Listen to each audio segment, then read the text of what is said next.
Gazeta më e madhe spanjolle Marca ka shkruar sërish për Vedat Muriqin, duke e cilësuar si mbreti pirat që e ka për objektiv ta mbrojë ishullin, pra Mallorcan, nga rënja prej La Ligas. Vedat Muriqi u bërë golashnuesi më i mirë në historitë Mallorcës për kampionatin spanjoll, duke te kaluar Samuel Eto'o, kurse tani ka për synim që të luftojë me Kylian Mbappé në Real Madridit për Pichichi, ose thënë ndryshe këpuca e artë në Spanjë. Marca ka bërë një poem të bukur për yllin e Kosovës, duke ju treguar të gjithëve për punën e jashtëzakonshme që po bën me shpresën për ta mbajtur Mallorcën në elitën e futbollit spanjoll. Mbreti pirat kishte lexuar gjatë javës se një anije piratësh po i afrohej ishullit të tij me synimin për t'i grabitur 3 pikët. Por mbreti pirat mbron me fanatizëm territorin e tij, qoftë ai oqean, pishin apo edhe një kovë me ujë.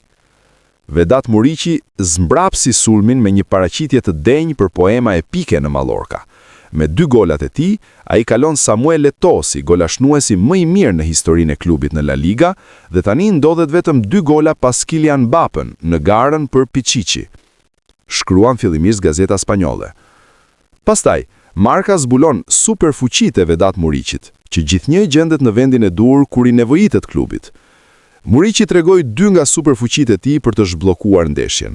Ai gjithmonë e di saktësisht ku do të përfundojë topi në zonë dhe ka aftësinë të humbas mbrojtësin në momentin që ai pulit syt.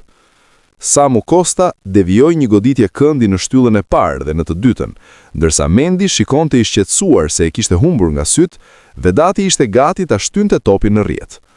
Dhe ndërsa tabela elektronike shfaqte faktin se ai kishte barazuar rekordin e Eto'os në La Liga, Muriqi sikur i dërgoi një mesazh atij që merrej me tabelën, sepse kjo ishte një ditë për diçka më shumë.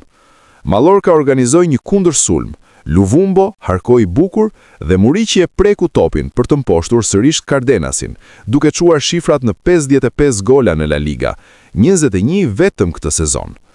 Ndërkohë, Muriqi do provojë të arrisë numrin e golave në La Liga në përballjen e ardhshme ndaj Valencias.